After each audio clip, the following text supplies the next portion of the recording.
This is Kate Swoboda, creator of YourCourageousLife.com, director of the Courageous Living Coach certification at TeamCLCC.com, and author of the book, The Courage Habit, which is available at booksellers and at Amazon. The Your Courageous Life podcast is all about going after what you want and creating and living a more courageous, emotionally resilient life. Might drop a couple of F-bombs, so maybe don't listen with your kids in the backseat of the car. And here we go with today's episode. Hello, everybody. Today I'm coming with a topic that I am certainly intimately familiar with, and it is the topic of how to change careers. A few of you have read my book, maybe more than a few, The Courage Habit. And in The Courage Habit, I start the book off with the story of really what prompted me to go on a deeper journey around courage and ultimately led to me changing careers, which was that I wasn't happy in my career. Here's the introduction to The Courage Habit if you want to get a little peek of kind of what was up for me at that time in my life. And this is from the intro. It says, "Here's the thing about the day when you officially decide that you've got to change your life. You don't even see it coming. When that day arrived for me, it was an ordinary, cold San Francisco morning in December that started like any other. I got up that morning hating the sound of my alarm clock. I got dressed, hating the feel of the stiff button-down shirt and tailored suit. I got into my car, hating the commute that was ahead of me. There was only one thing that I was looking forward to. As soon as my workday was done and I attended a meeting that had cruelly been scheduled for the last hour of the last day before Christmas vacation, I could go home and not think about work for 2 whole weeks. Later that afternoon, sitting in that meeting while 2 of my colleagues debated whether we should all spend part of our Christmas vacations outlining plans for a new project, my mind wandered, and that's when the truth asserted itself. I don't want to do this anymore. I've always been a person who prefers pragmatism over drama. I've had very few moments that would qualify as earth-shattering, but this was one of them. With that thought, I felt dizzy in my chair as I recognized how very real this truth was, even as much as it surprised me. I didn't want to do this anymore. Since when? I had seriously hustled to get this job, hustled for years to prove myself to veteran colleagues, and hustled every paycheck down to its last dime to pay my student loans and buy those stiff suits. I had volunteered extra hours and signed up for extra committees, and people on the hiring team had quietly taken me aside to let me know that if I applied for an upcoming promotional position, I'd be a shoo-in. I had told myself and everyone else so many times that this lifestyle was what I wanted, and here I was, lucky enough to be the woman who got what she'd worked for. My entire overachieving life had led me here. And now, after all that work, I was thinking the one thing that it made no sense to think. I don't want to do this anymore. So that's the beginning of The Courage Habit. And the career change, I think, was such a catalyst for me to look at courage in my life because I was such a good girl, right? Like I'd done all the good girl things, gone to school, made the right grades, I got the old GPA up, all that good stuff. I had done all the things that you should do to live a good, happy life. And I still was not happy. And the biggest place I could identify for where I wasn't happy was starting with my career. There were definitely other things to look at, and that actually is going to be the subject of my next book, which is forthcoming. No title yet, but I'm working on it. But career was definitely a catalyst. I think career is not just career in many people's lives. Career can be, and looking at what isn't and isn't working in your career can be a huge catalyst for growth, especially because it is something you do for hours and hours every single day. So today's episode, all about how to change careers. Now, With my take on how to change careers, I feel I should add, I'm not a career coach in that I have not specifically and definitively carved out career coaching as my niche as a coach. And there are people who have, and you definitely would get a lot of value out of working with them if you wanted to hear what they have to say. Michelle Ward, When I Grow Up Coach, Naraya Broadus, N as in Nancy, Nariah, Broadus, Broadus. Highly recommend her. Laura Sims. These are all some coaches I know who specifically work with people in this career coaching journey. Naraya in particular really helps people who have been in corporate for a long time. And that's one of the reasons I love referring people her way, because she has that experience in the corporate world to give you some insight into how to navigate that world while you're making a job transition, negotiate for yourself if you want to do something maybe still in the corporate world, but less of the stuff you don't want to do, more of the stuff you do. She's really great with all that. So that's why I recommend her. Naraya Broadus. But of course, there are a lot of career coaches out there. And I think getting a career coach as a partner for a career change journey is definitely helpful because, spoiler alert, it's stressful. So I like having someone by your side who is able to see the big picture, reflect back to you your deepest values when you're having a dark night of the soul, help you organize some of your tasks around the process of identifying the career that you really want and then moving in that direction. To me, that's some really invaluable support to get. I'm going to talk today about how to change careers, more so from the perspective of how are you going to survive the transition and navigate the feelings and manage expectations?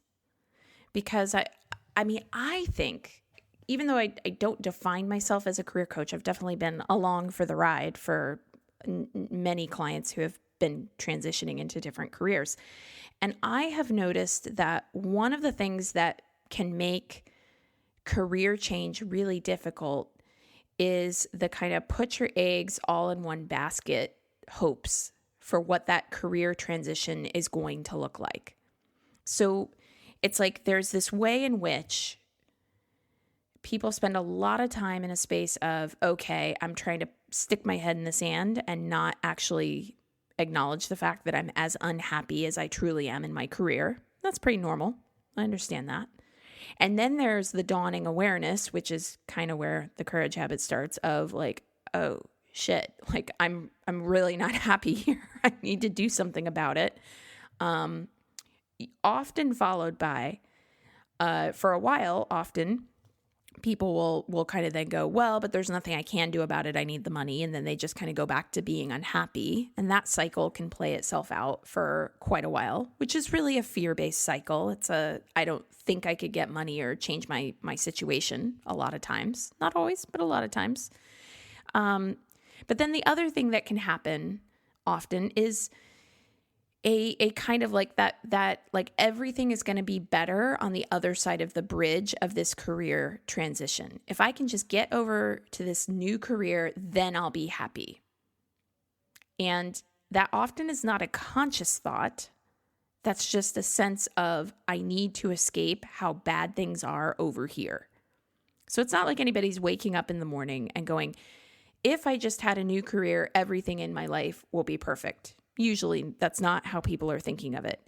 It's more like these fantasies that things will be better start to kind of push-pull at people where they're either totally just like everything at the job just becomes worse because I've got this fantasy over here about how much better it would be if I could get away from this job, or it becomes like I don't even want to get my hopes up. The fantasy is so good. I don't even want to get excited about it. So how do you navigate that emotional space? How do you survive the transition, navigate the feelings, manage the expectations? That to me is the essential question that I'd like to talk about with how to change careers. So first we'll talk about surviving the transition, okay?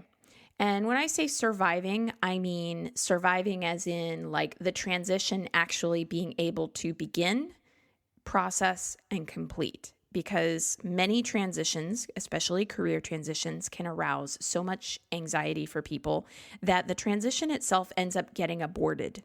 It just ends up getting like tossed off to the side and not completed because the person just feels like this is too much. I can't do this. So surviving the transition as in actually transitioning, actually completing it in full. Navigating the feelings is about how do we do this push-pull. And really, I think there's a ton of overlap around surviving the transition and navigating the feelings. To not get into a situation where you totally fantasize about how great everything's going to be on the other side and then you're disappointed when you get there, the conversation can be about managing expectations. So let's get into this surviving the transition, navigating the feelings. They have a little bit of overlap, but first, surviving the transition, first thing I'd say is give it some structure. And by that, I mean that if you are at the beginning of even realizing I'm not happy with this career, it's like give yourself some structure. I'm going to spend 3 months getting curious about all the reasons why I am not happy with this career. That's all I'm going to do. I don't have to be gone in 3 months. I just have to spend 3 months getting curious about why I'm not happy, what does and doesn't work. And then, let's say that you're like, I know that I want to do this other thing. It's not a matter of, I don't know why I'm not happy. Oh, I know why I'm not happy. I could tell you, Kate, why I'm not happy. Great. If you're in that boat, you're like, I know why I'm not happy. I know what I don't want and what I do want. Then it's time for you to give this a little bit of structure for the transition in the form of a due date. Often clients give themselves about a year. So it's like a year from now, I am not going to be in this corporate job anymore. That's what I've decided. Or a year from now, I am not going to be in this industry anymore. That's what I've decided. And so you give yourself that due date, that structure. This is part of how we survive the transition instead of aborting the transition midway, because you're actually declaring, I have to be out of this job by this date. And when you do that, that starts to bring a couple of other things into focus. Like, all right, if I have a year to get into a new job, then I could spend a couple of months getting curious about other opportunities, maybe working with a coach.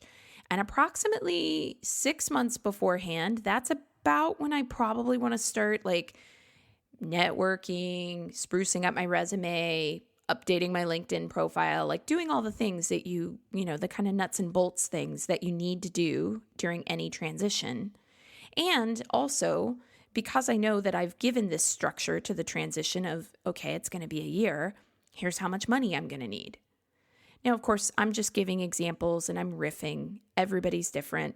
Maybe you have a whole pile of money sitting around for transitional moments in your life, in which case, yay you. That's awesome. So maybe it doesn't need to be a year. I'm not giving anything prescriptive here. I'm not saying here's how it has to be. I'm just saying here's what it could look like. You might need more than a year. Maybe for you, it's like, okay, so here's the thing. Actually, I need to get out of retail, and I want to be an accountant. I love crunching numbers. I love nerding out on tax law and like how things change and how to help clients like get the most money for their dollar or whatever, however you want to put it. You get what I'm saying. So maybe you want to be an accountant and you currently work in retail. And your timeline is going to be more like 2 years or something, depending on the degree or the certification or the additional education that you need.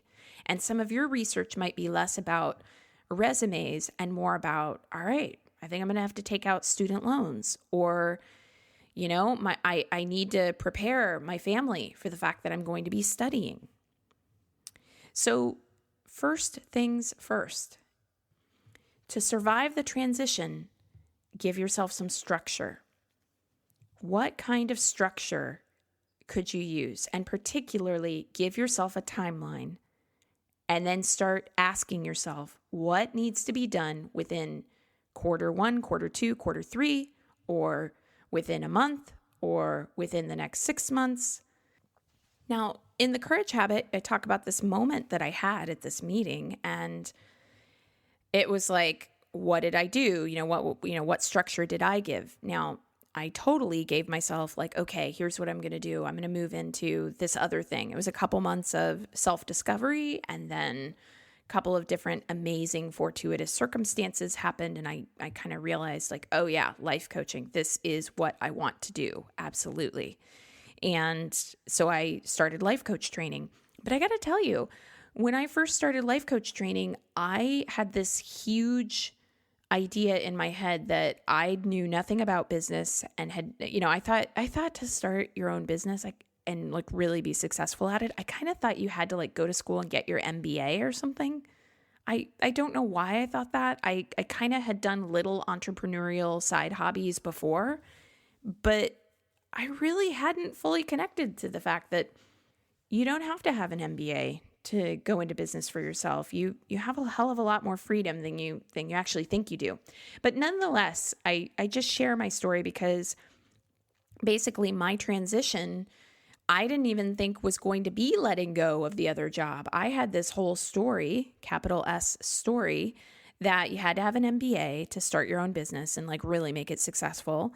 And also that there was no way I was ever going to make enough money off of a life coaching practice to cover all my bills. That would, I was just like, oh, that's just crazy to think that. It's just going to have to be a side hobby.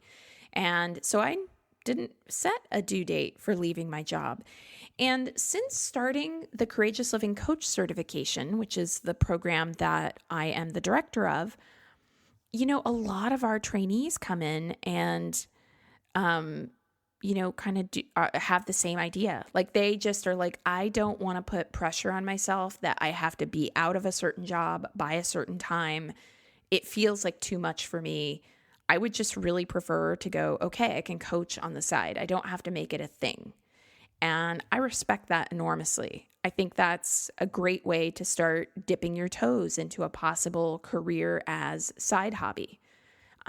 So I'll just throw that out there, that the structure can truly be up to you, and there is not a right or wrong way to do it.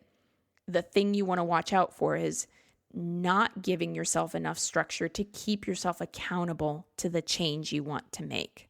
And now we get into navigating the feelings, because if anything makes people decide, abort, I'm done with this plan, abort mission, I'm not going to change careers, it is not navigating the feelings very well. Now, there are other Your Courageous Life podcast episodes that are about things like how to regulate your emotions, how to really manage some of these emotional responses. And I recommend those episodes. And in my book, The Courage Habit, I talk about the skill set of accessing the body. So that's what I'm going to talk about related to all of this today. So huge recognition that I had, and I feel very fortunate to have come to this recognition when I was making my own career transition, was that the fear was normal. I had been in the habit of thinking if I was afraid, it was like a sign from I don't know who, saying something is not right. And I really had spent a lot of time hustling for my worthiness. Hat tip Brene Brown for giving us that term. So I kept myself very busy so that I wouldn't have to really face the thing that I needed to face. So I'm gonna read a little bit from the introduction of the Courage Habit again, because it encapsulates that time in my life. And just as you're listening, just see if you can relate. So let's see here. I had felt the call to change my life for a while, and I had been pushing that truth away for a long time because that call always came with a healthy dose of fear. I had responded to my fear by doing whatever I could to make it go away. I would work ever harder to distract myself from my feelings that something just wasn't right. I had focused on taking on extra work so that I'd gain external validation from bosses and colleagues. But behind the scenes, I regularly had headaches, body aches, and exhaustion. My moods frequently alternated between irritated or depressed, which I hid behind smiles, nods, and reassurances that everything was fine. To make myself feel better, I got little highs off of being busy and the praise that came from colleagues who remarked upon how hard I worked. Can anybody relate? The problem was the highs were harder to come by and didn't last for as long, and the distractions were no longer as effective at masking how I truly felt inside. The truth, I don't want to do this anymore, had become too hard to ignore. I spent most of that Christmas break vacillating between hiding out in a haze of television and what I call desperate journaling. You know, the kind of journaling where you keep trying to answer the rather intimidating question, if you had $1 million and all the time in the world, what would you do with your life? Somewhere between journal prompts and reality television, I identified the uncomfortable sensation in my body and realized with some surprise, that feeling is fear. I know things need to change, but I'm completely afraid of actually changing them. I was so used to hustling to make sure that I appeared confident and put together to the outside world that I hadn't realized how fear was calling the shots in every area of my life. I was the poster child for rocking a to-do list and looking courageous on the outside while perpetually feeling like I wasn't good enough on the inside. But I could no longer ignore the fact that this way of living wasn't working. As I tuned in to what I was feeling instead of pushing it away, I noticed that deep down, I was afraid of everything. It wasn't just about the job.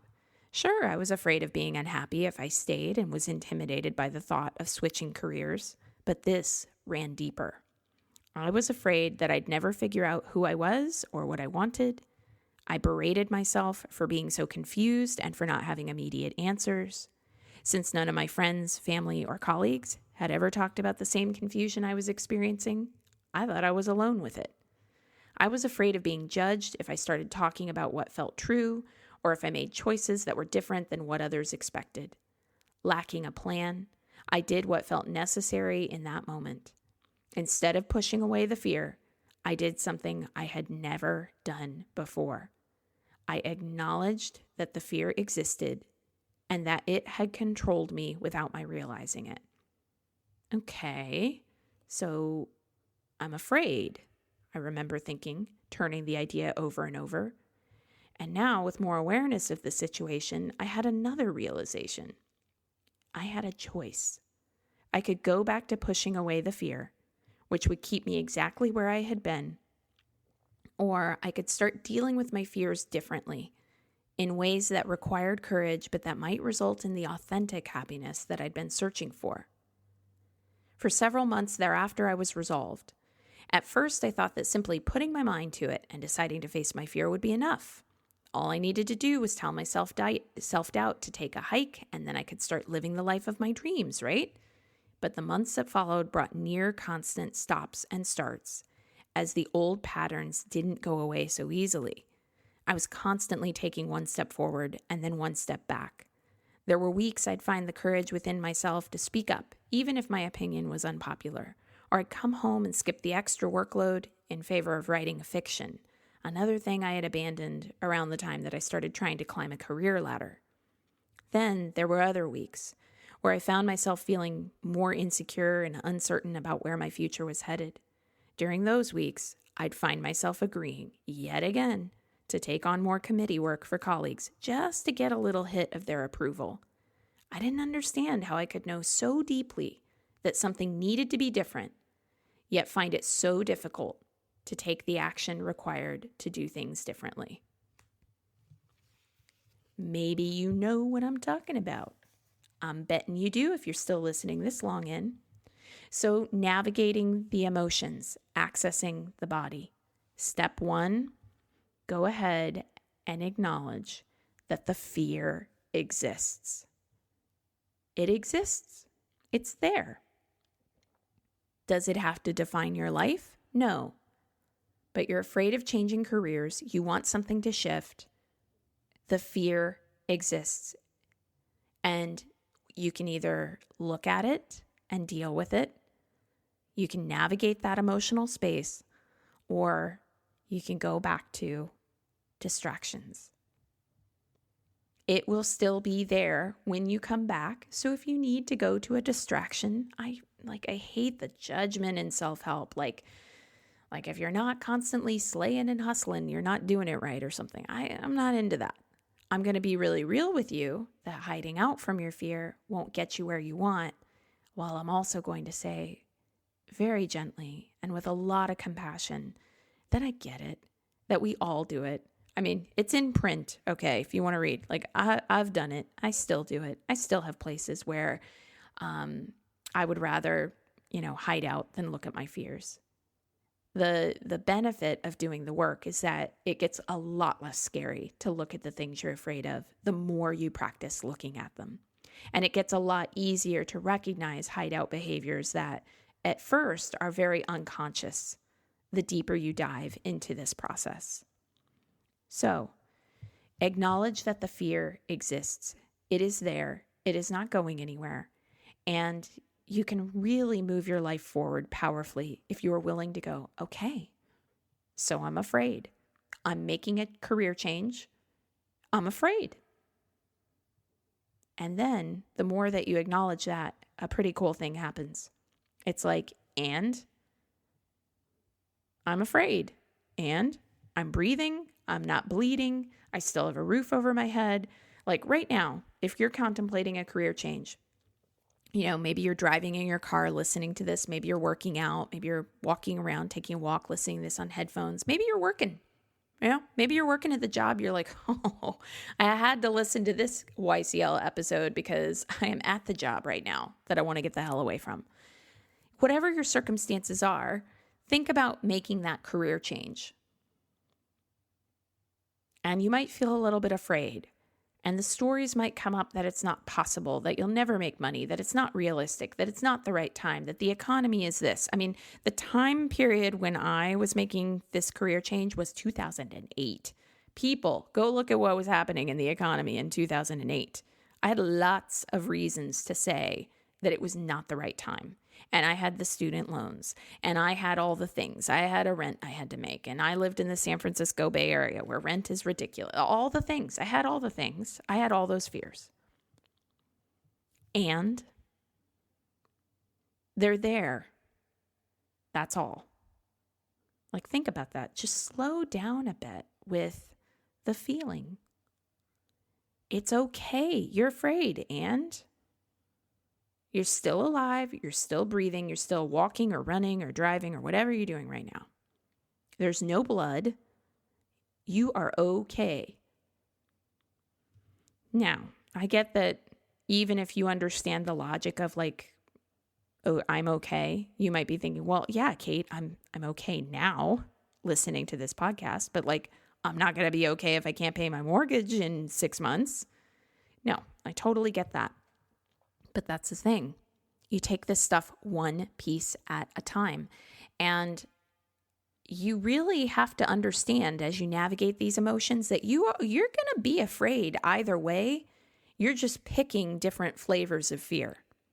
So if you stay where you are, at some point, it's going to get intolerable. Unless, of course, you make, really positive, proactive changes, which to me is part of changing careers. Like if you end up deciding I don't need to change careers, but I've figured out the 10 things that are bugging the crap out of me and I'm changing them, go. That's awesome. You don't have to change your career if you can work it all out. But the thing is, if you can't work those variables out, you are picking a different flavor of fear. Instead of the fear of what happens if I change careers, you are choosing the fear of, and it will hit eventually, oh my God, I'm stuck here and I didn't take an opportunity to leave earlier. I've spent more years of my life doing something that made me miserable. So you've got the fear of regret that you're going to have to face at some point, or the fear of how you're going to feel about a missed opportunity, or the fear that all of your days are just going to line themselves up in neat little rows, one after the other, and play themselves out exactly the same as every other day that's been difficult before that. My point being, as you navigate these feelings, as a part of you might be tempted to run from them, you can do that if you want, but you're never going to outrun the feelings fully, not without completely shutting down your soul. So you pick now. What feelings do I want to learn how to navigate? Do I want to learn to navigate the feelings that come with regret, missed opportunities, wondering what could have been, knowing that nothing is likely to change because of the path that I'm on? Or do I want to navigate the feelings of, this is scary and it's unknown and I don't know what's going to happen? Also, spoiler alert, things that are scary and unknown and you don't know what's going to happen, that appears to be a heightened issue with changing careers. Actually, those things can happen even at your salary job, the one you have now. The organization that I was working for, shortly after I started my life coaching business, was under threat of bankruptcy, and a bunch of people who thought they had guaranteed for life jobs, like they were like, oh my God, I don't know if I'll be employed. So basically shit can happen anywhere. So who do you want to bet on? What do you want to bet on? The reality is that we can't control anything. Even if it seems like it's safe to stay in that salary job, it might not be. You don't know. Industries change, things change. So what do you want to do to navigate the feelings? The point is navigate the feelings instead of avoid the feelings. So last but not least, like I said, if you want more on how to navigate the feelings, you can get the Courage Habit book. There are multiple podcast episodes for the Your Courageous Life podcast that I've done on accessing the body or that integrate something on feelings. There's a podcast episode called How to Regulate Emotions. So you can look at some of those for some of the strategies, but just so far we've got survive the transition, which is, make a transition and know what you're doing in terms of giving it some structure and kind of plot it out a little bit. There's navigating the feelings, which I know overlaps a bit with that structure because sometimes we feel things and that's when we're most inclined to abandon our structure entirely. And then we've got managing expectations. And in a way, this kind of comes full circle because I started this podcast episode pointing out that there are some common responses to career change. One of them is I'm going to hide my head in the sand because it feels too scary. And then, things ratchet up and get worse.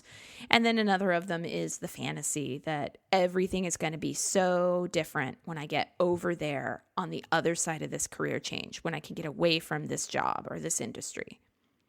Well, I've got some news for you. You are going to take yourself with you wherever you go. So this is part of why it's so important to navigate the feelings. If you have a tendency, for instance, for perfectionism in your current job, which is one of the fear patterns that I talk about in my work, you are going to take that, unless you deal with it, of course, you are going to take that with you into your next line of work. So for me, there are 4 distinct fear patterns that I talk about in the Courage Habit: perfectionism, people-pleasing, which in the Courage Habit I called martyrdom, but now I call people-pleasing. So perfectionism, people-pleasing, self-sabotage, pessimism. We all do all of them, but usually one of them hooks us more than the rest. For me, perfectionism. So you can imagine that when I left the salary job and then moved into entrepreneurship, what did I start doing? What pattern did I start running in entrepreneurship? Perfectionism. $1 million for the person who got that one right.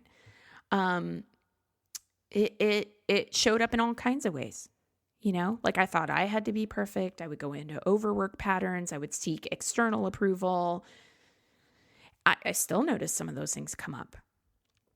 I get better and better all the time about navigating them, but they still come up. So you are going to take yourself with you wherever you go. So better to manage the expectation now. Better to look at your life and go, okay, so I definitely know that I no longer want to have anything to do whatsoever with working in sanitation. I am done. I am done with sanitation. I have always wanted to, be a nurse. Actually, that sounds like a better profession for me. I'm interested in the health field. I'd like to be a nurse.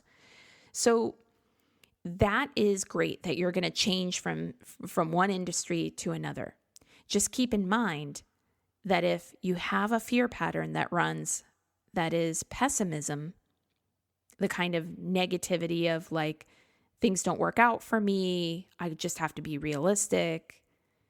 You're going to bring that from one industry to another. And that fear pattern controlling you ultimately makes you less happy than the work you do all day.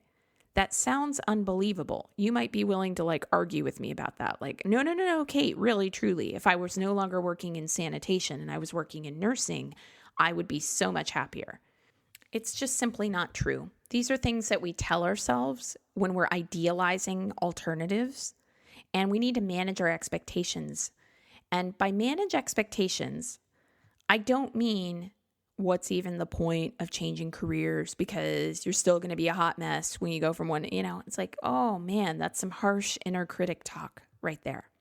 What I mean is understand that even when you are in your dream career, you will have to put in overtime. Things will not get done on the timetable you'd hoped for, and you will end up having to redo something. People will still be annoying. Things are still going to happen that are outside your control that bug you. So in essence, guess what? Your life right here, right now gets to be your laboratory for you learning about you and you identifying the things about your life in the here and now that aren't working on an emotional, psychological level. And that is a huge opportunity. It truly is. Because when you start identifying those things for yourself, and then you start implementing changes, then that means that as you do make a career transition into one industry versus another, or if you make a lateral move where you're working for the same company but a slightly different role, whatever route you end up taking, you're less likely to move from one to the other and then go, oh no, I'm right back where I started. I still don't feel good. And I think that for people who hopscotch a lot of careers, who keep finding that they go through this predictable pattern of they're happy for a couple months and then suddenly the new job at the new company or the new boss or the new role or whatever it is starts to feel the same disappointment as other roles. That happens when we haven't done the inner work. That happens when we think that by changing our outsides, we're going to change our insides.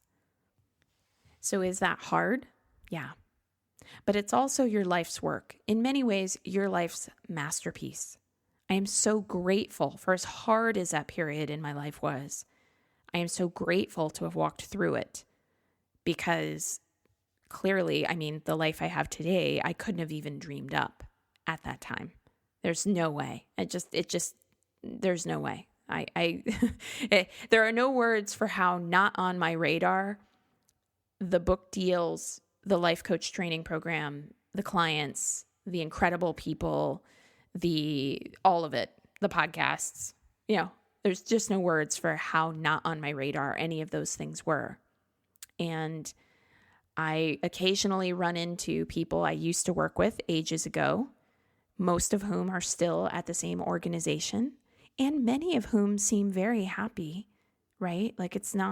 I'm not looking down on anybody or something. That would be a little nutty. And then there are people I run into and they are not happy. And it is a very interesting thing to hear someone argue for their own limitations. It is always a very interesting thing to hear someone tell you all the reasons why they can't do something with such vigor. And to stand there and know that, yeah, I had that fear too. I remember what that fear was like. I remember when I thought I couldn't do that thing. But the thing is, you can. It might not happen on the timeline you want it to. There will absolutely be curveballs. You will need to really look at how you're transitioning, navigate the feelings, and I hope you will be managing the expectations and not treating a new career like a fantasy. And you absolutely can do it. And the gifts that arise from you taking that risk, in my opinion, they're incomparable. They're just absolutely incomparable. There is no comparison to anything else I can think of for how it feels to so consciously curate an aspect of my life. It feels empowering. It feels good. And I want that for you. I want that for everyone. So any part of your career that you're not happy with, anything that you want to change, consider how you would set that transition up. Remember that hiding from the feelings doesn't actually save you from the feelings. It just means you're dealing with a different set of feelings. And then manage your expectations for what is to come. And you will find yourself on the other side. And I hope that you remember this podcast episode, and when you have made your successful transition, I would love it if you'd reach out and be like, I did it, because I want to celebrate with you, rock star. All right, that's today's podcast. Thank you so much for listening to today's episode. You know you can continue the work and the fun if you want to. Head on over to yourcourageouslife.com/begin and become a Your Courageous Life subscriber, because as soon as you sign up, you get access to an entire library of worksheets and audios and other bonuses. And of course, you'll be receiving more courage in your inbox. And who wouldn't love that? You can learn more about the Courageous Living Coach certification at teamclcc.com. You can get the Courage Habit at your local bookseller, on Amazon, wherever you like. We can even connect on social media. I'm on Facebook at Your Courageous Life. So look for facebook.com/Your Courageous Life. And I'm on Instagram as Kate Courageous. And I'd love to connect with you on Instagram. So here's to you, using these courageous tools in your life and creating a real ripple effect of good. And again, thanks so much for listening. I love it that you're here.